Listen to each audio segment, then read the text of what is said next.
कुछ इठलाती कुछ कह जाती, ये जिंदगी ही तो है। किधर से गुजरे थे, कहाँ कहाँ भटके थे। कुछ भिगो गए थे, कुछ छूकर निकल गए थे। कुछ रुला गए थे, कुछ बहा ले गए थे। आओ गाते हैं तराने अनुभवों की दुनिया के। नमस्कार दोस्तों, आप सबका स्वागत है national institute of social defence और ministry of social justice and empowerment, government of India, media for community foundation Nai Delhi और पीपल्स इनिशिएटिव लखनऊ के संयुक्त तत्वाधान में वरिष्ठ नागरिकों द्वारा प्रस्तुत इस खास कार्यक्रम श्रृंखला अनुभव लखनऊ में, जिस प्रोजेक्ट को कंसीव और डिजाइन किया है डॉक्टर आर श्रीधर, श्री आलोक वर्मा जी और श्री अरविंद नारायण मिश्रा जी ने। रेडियो कोऑर्डिनेटर हैं अरविंद नारायण मिश्रा जी और प्रोडक्शन कोऑर्डिनेटर हैं कुश त्रिपाठी। दोस्तों, कार्यक्रम में प्रवेश करने से पहले मैं एक बार आपको एक टोल फ्री नंबर बताना चाहूंगी जो हमारे सीनियर सिटीजन्स की मदद और सपोर्ट करने के लिए है। आप इस नंबर का इस्तेमाल सुबह 8 बजे से रात 8 बजे के बीच में कर सकते हैं। यदि आपको किसी प्रकार की मदद और सपोर्ट की जरूरत है तो आप इस टोल फ्री नंबर 14567 पर कॉल कर सकते हैं। एक बार फिर से नंबर रिपीट कर देती हूँ, आप चाहें तो इसे नोट भी कर सकते हैं। 14567। इस नंबर पे doctors, hospitals, old age homes से लेकर लीगल गाइडेंस, इमोशनल सपोर्ट और बुजुर्गों के शोषण के केस में डायरेक्ट इंटरवेंशन और निराश्रित बुजुर्गों को रेस्क्यू कराने तक सभी प्रकार के सपोर्ट के लिए कॉल किया जा सकता है। अब आइए दोस्तों, बढ़ते हैं कार्यक्रम की ओर। मैं हूँ तृप्ति और ये कार्यक्रम आप तक लेकर आ रहे हैं अनुभव लखनऊ। धन्यवाद दोस्तों।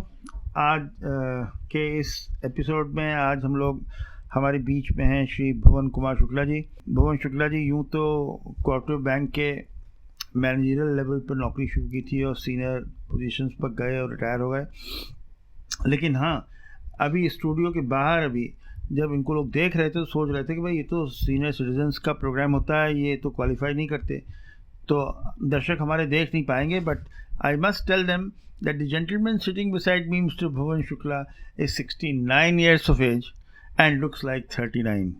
Hats off to him. तो मैं अरविंद मिश्रा आज भुवन शुक्ला को श्रोताओं के बीच में लेकर आया हूँ। उनकी कुछ बातें बहुत कमाल की हैं और मुझे लगता है अगर ये बातें किसी आदमी में हों तो वो आदमी उसके बुढ़ापे का किसी समय कोई किसी तरह की समस्या उसको जीवन में नहीं आ सकती।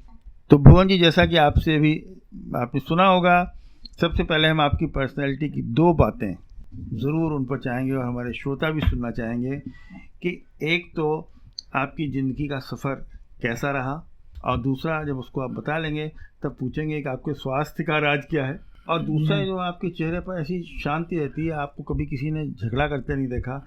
ये सब प्रेरणाएं कैसे और कहाँ मिली है? ईश्वर का असीम कृपा है आप पर। तो हम इन पर बारी बारी से आते हैं। पहले तो बताइए कि ये नौकरी का अनुभव कैसा रहा आपका? नौकरी का कोऑपरेटिव बैंक की नौकरी थी और ग्रामीण बैंक की ज़्यादा नौकरी रही है जी। तो थोड़ा बहुत तो पब्लिक डीलिंग ज़्यादा होती थी क्योंकि गांव-गांव में वसूली करने जाना होता था जी। और अप्रैल मई जून में तो इतनी गर्मी होती थी, लेकिन हम लोग क्षेत्र में रहते थे जी। और कहीं भी सड़कों का पानी, नल का पानी, कुएँ का पानी सब पीते थे जी। कोई अपना पानी नहीं ले जाते थे जी। बस यही दौड़ धूप रहती थी और बाकी नौकरी बहुत बढ़िया कटी और सीतापुर डिस्ट्रिक्ट में ही रहे जी। और अच्छा, बाहर घूमने फिरने में जैसा आपने बताया कि अप्रैल मई जून में धूप में गांव-गांव में घूमकर और लोगों से वसूली करना, तो ये गर्मी, लू, ये सब की कोई चिंता कभी नहीं लगी? ना कभी नहीं लगी जी। और बहुत ज़्यादा हुआ मुंह में साफा बांध लेते थे जी। फटी पुरानी जीप मिलती थी जी। आगे हम लोग बैठते थे, पीछे पुलिस और हमारे अमीन और अकाउंटेंट। तो लू से कोई बचत उसमें भी नहीं थी? ना कोई नहीं थी। जब वो गाड़ी जैसे खेत में जा रही, दौड़ा रहे हैं गाड़ी और पता लगा कोई डिपार्ट वो भाग रहा है तो उसको गाड़ी खेतों में दौड़ा रहे हैं धूल में। उसके बाद क्या हुआ, भी वो कुछ गड्ढा पड़ा तो अचानक ही ब्रेक लगाया तो पीछे की सारी धूल ऊपर आती थी जीप की। तो सब लोग धूल धक्काड़ हो जाते थे, लेकिन उसमें कभी बीमारी नहीं हुई। अच्छा, ये बताइए, आप इतने शांत मिजाज के आदमी हैं, कभी किसी ने आपको जोर से बोलते नहीं सुना? ये आप वसूली जैसा काम खतरनाक कि गांव में जाके वसूली कर रहे हैं और लोग भाग रहे हैं और आप उनको पकड़ रहे हैं, ये कैसे संभव हो सका? संभव यह था ना कि तो फोर्स मिलती थी जी और दूसरे हमारा स्टाफ रहता था। फिर जब आदमी पैसा लिया है, 2-4 बार नोटिस दिया नहीं दे रहा है, फिर वो खुद ही डर जाता था उसके दिल में चोर था वो डर हाँ उसको। कि भागते रहते थे कि आएंगे पकड़ ले जाएंगे 14 दिन के लिए तो बंद कर देंगे। जी। और फिर वो जब बहुत ज़्यादा हुआ कि उनको नहीं वारंट है तो उनको पकड़ ले गए, किसी बाज़ार में उनको मुर्गा बना दिया, तो 10 लोग गांव के देखे तो डर गए कि यार हमारे साथ भी ऐसा होगा, तो पैसा वसूली हो जाती थी। जी। पैसे वसूली में दुबले पतले जरूर थे, लेकिन हम महमूदाबाद में हम डिस्ट्रिक्ट में सबसे टॉप में काम किए थे। जी।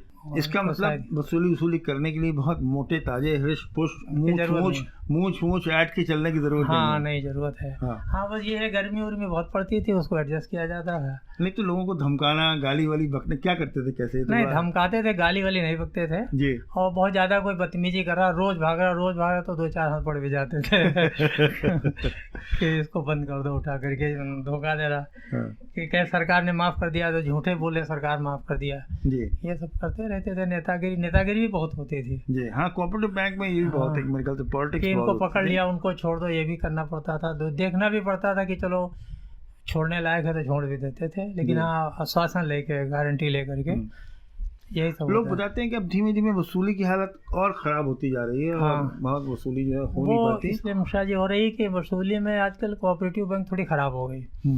16 जिले खराब हो गए। अब उनमें क्या है कि पैसा नहीं बचा है, तो जब हम किसी को लोन नहीं दे रहे हैं तो हम फिर एडवांस भी नहीं पुराना लोन तो लेकिन बहुत पड़ा है। हाँ तो वसूली तो नहीं गांव की आदत ये पड़ गई है कि जब हमें दोगे तब हम देंगे। अगर हम उनको एडवांस कर रहे हैं तभी वो पुराना देने को तैयार होते हैं।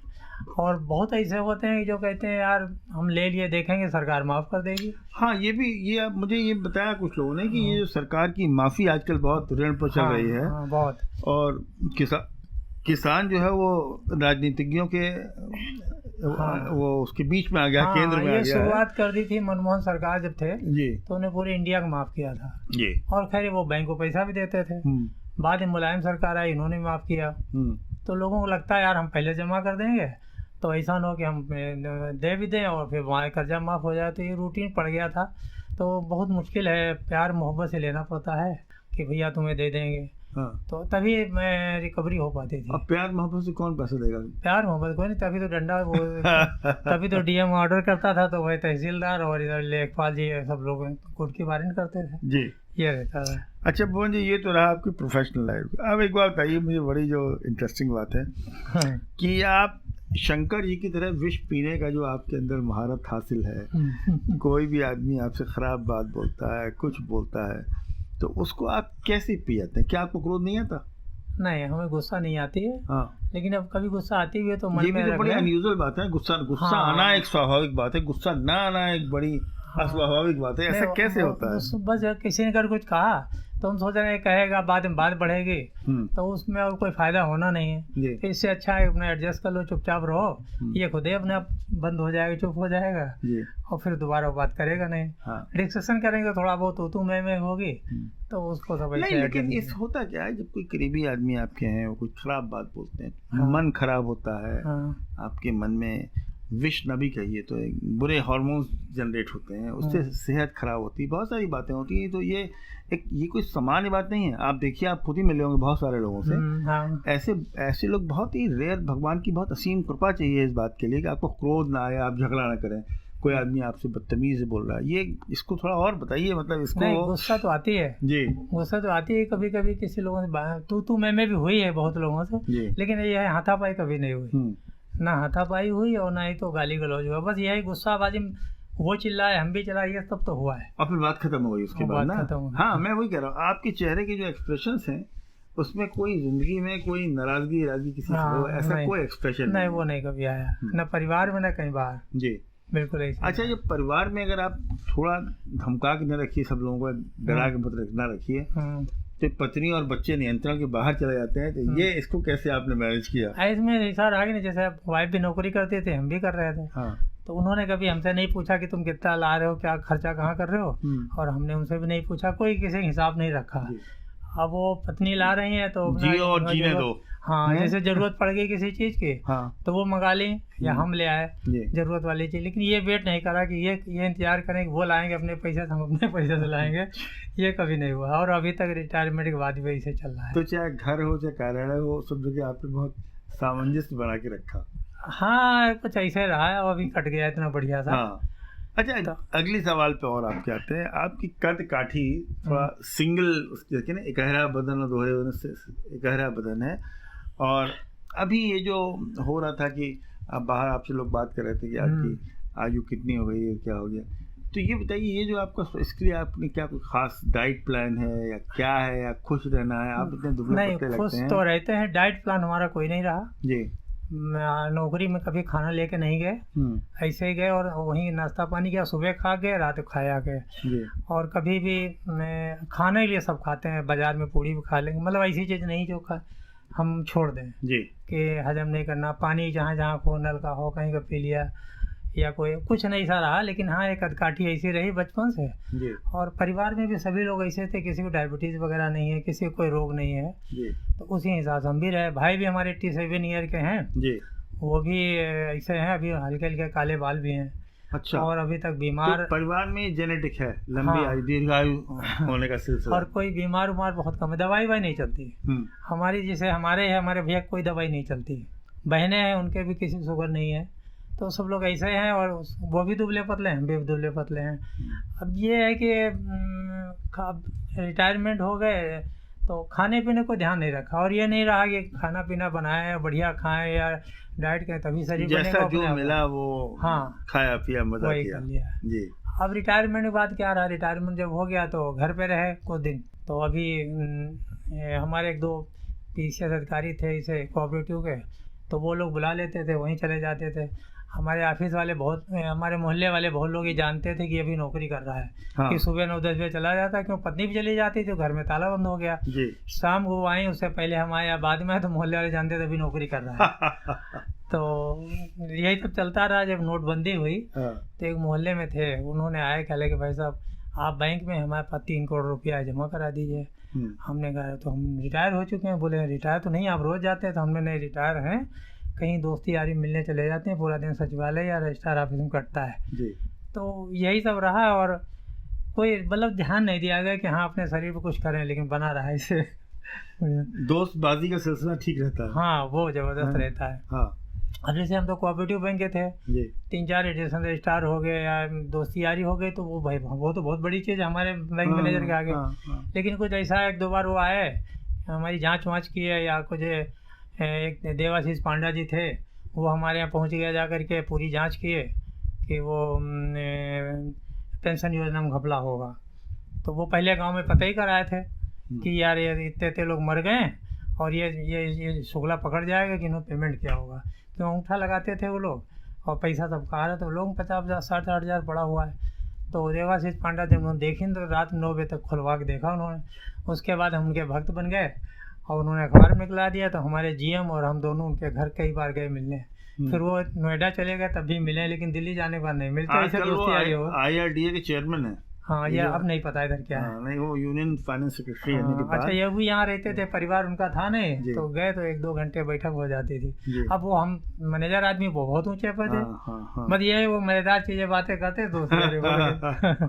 तो दोस्तों की बहुत भूमिका आपकी, खुशी है कहिए घूमने वक्त काटने के लिए, जिनसे दोस्ती बन गई बनी रहे लगातार। नहीं, ये ऐसा होता है ना असल में कि आप बुढ़ापे में सोचते हैं कहाँ जाएं, क्या करें, अकेले घर में बैठेंगे तो डिप्रेशन नहीं जाते रोज है जी। तो आप जाते रोज हैं, अगर नहीं जाते हैं तो घर में ऐसा खाली नहीं बैठते हैं कि घर में मतलब कोई बिजली काम देखने लगे। हाँ, ये भी आपके बारे में लोगों ने बताया कि आपकी कोई तकनीकी ज्ञान आपका बहुत ज्यादा है और घर मर्दे की चीजें हैं जो, जबकि एक हमारे रिश्तेदार और हैं, वो खुद इंजीनियर है लेकिन घर का काम नहीं कर पाते, बिजली के अप्लायंसेस का। लेकिन आपके बारे में हम लोग कहते हैं कि आप वो ऐसा हो रहा है कि पहले 1-2 बार क्या हो, जैसे बिजली मिस्त्री बुलाओ, पता लगा अभी आ रहे हैं, शाम को आ रहे हैं, तो फिर गुस्सा आई कि चलो यार हम अपने आप ही करके देखें। तो कुछ ऐसा करते करते इतना हो गया कि सब कुछ आ गए। जैसे AC आ गया, कोई लगाने वाला नहीं आया तो अपने आप लगा लिया, इन्वर्टर अपने आप लगा लिया, तो ये सब कर लेते हैं। बत्ती अगर कहीं जाती है, कुछ गड़बड़ होता है, खराब हुई तो हम घर में अपने आप कर लेते हैं। हाँ, बत्ती कर लेंगे। एक दिन क्या हुआ भाई, वो ये टुल्लू गड़बड़ था। अब वो बार बार उसको बुला रहे हैं, 3 दिन हो गया, परिवार भी परेशान। तो वो रिंच आती है, पाना बोलते हैं, पाना हम खुद खरीद लाए। हाँ, खाना खोल के उसको खोला देखा हम समझ गए यही सब लोग करते हैं, वही खोल कर पाने सारा काम कर लेते, वो भी सही कर लिया। अब कोई आना है इतना इंतजार नहीं करवाते हैं। भुवन जी, आपसे बात करते करते जो जिंदगी के फॉर्मूले निकल के आ रहे हैं, बड़ा इंटरेस्टिंग है, उनको मैं आपको फिर शेयर करूं एक तरह से। जी जी जी बहुत सारे दोस्त रखिए, जी खामखा किसी की बात का बुरा ना मानिए। जी। अगर झगड़ा करना हो थोड़ा बहुत वही मौके पे करिए, भूल जाइए उसको, याद मत रखिए अपने साथ। जो मन में आए अच्छा लगे खाइए, बहुत ज़्यादा मत खाइए, थोड़ा खाइए, आराम से रहिए। घर में भी कि ना किसी से बहस करिए ना झगड़ा करिए, और खुश रहिए। दोस्त बाजी में लगे रहिए। जिंदगी का ये फलसफा आपने कहा। जी हाँ। तो आज आपसे बात करके बहुत अच्छा लगा, और मैं आपसे कभी कभी आपको देखता रहता हूँ, मिलता रहता हूँ, लेकिन आज मैंने आपसे सोचा कि आपसे बात करके ये जो आपकी जो एक पर्सनैलिटी, एक यूनिक पर्सनैलिटी है, इसके बारे में आपसे चर्चा की जाए। आज आप आए और उन्होंने बहुत सरलता से आपने अपने जीवन का एक दर्शन बताया। हम आपके बहुत बहुत शुक्रिया आपका यहाँ आने का, और आपको इसी तरह से आप 10 साल बाद भी हमको इसी हाल में मिलें और दुबले पत्ते रहें, इस शुभकामना तो मिलेगा जी। तो आपसे हम फिर विदा लेते हैं इन शुभकामनाओं के साथ। Thank you. दोस्तों, फिलहाल वक्त हो चुका है आपसे विदा लेने का, और चलते चलते आपको एक बार फिर से अपने वरिष्ठ नागरिकों की सहायता और सपोर्ट के लिए जो Elder line toll free number है वो बताना चाहूंगी, 14567। इस नंबर पर आप सुबह 8 बजे से रात 8 बजे तक कॉल कर सकते हैं और किसी भी प्रकार की सहायता आपको यहाँ पर प्रदान की जाएगी।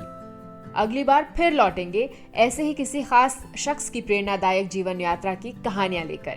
तब तक के लिए स्वस्थ रहिए, खुश रहिए। मैं तृप्ति लेती हूँ आपसे इजाजत।